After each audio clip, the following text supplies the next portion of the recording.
Happy bahay, happy buhay. Mag-asawang patnubay, sa mag-asaway gabay.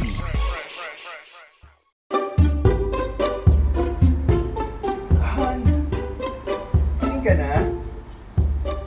Morning! Morning, Han! Sorry na ha, about last night.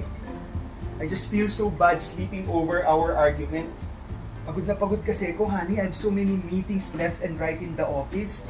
Tapos, sumabay ka pa. Honey, nakakagulat ka naman kasi last night. I thought we were just having a healthy conversation. And then suddenly, you just flared up. Tapos, honey, ang sasakit pa ng mga sinabi mong words kagabi, ha?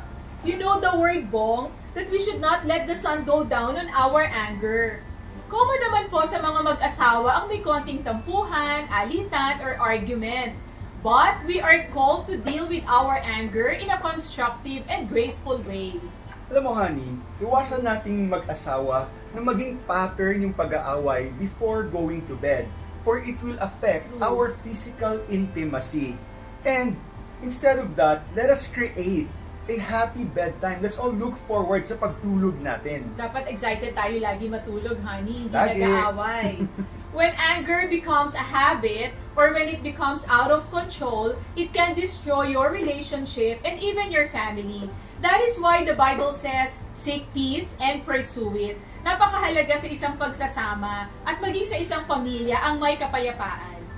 That is so true, honey. Ang tanong dyan is, how can we achieve peace in our marriage and in our family? Do we just shut up? Di na ba tayo magsasalita? Or do we intentionally work to create peace in our marriage? For me, honey, the only way we can have real peace in our marriage is when we invite Jesus, the Prince of Peace, in our home. Amen. When Jesus Christ becomes your Lord and Savior, He establishes a covenant of peace in you, and with your entire household. It should start from us, husbands and wives. And then, we need to lead our children into a personal relationship with the Lord. Tama yung sinasabi natin dito sa Happy Bahay that we should pray together as a couple, and we also have a prayer time with the family. We study the Word of God along with our children. This way, we can be Christ-conscious, and peace will be spontaneous. That's true, honey, no?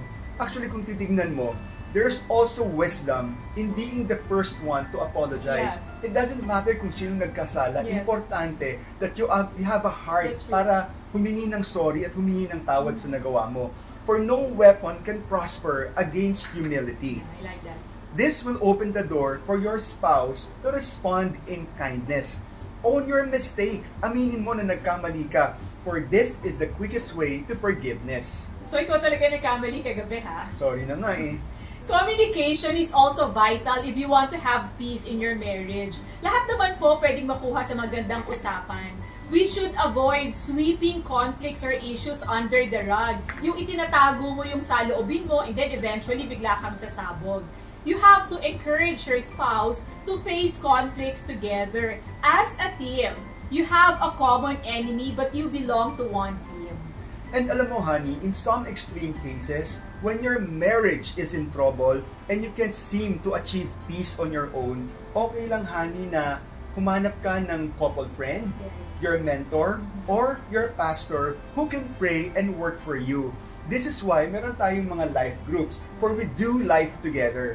At saka, honey, di ba maganda rin na instead of arguing and blaming sino ang tama, sino ang mali, we use our energy to create solutions, di ba? That's true.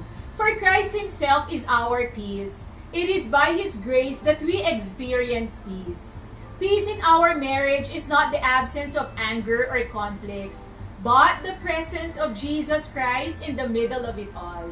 Lagi po nating tandaan na ang mag-asawang sabay manalangin. Na pagtatagumpayan lahat ng suliranin. Ako po si Bong At Pineda. ako naman po si Claire para sa Happy Bahay. Happy buhay!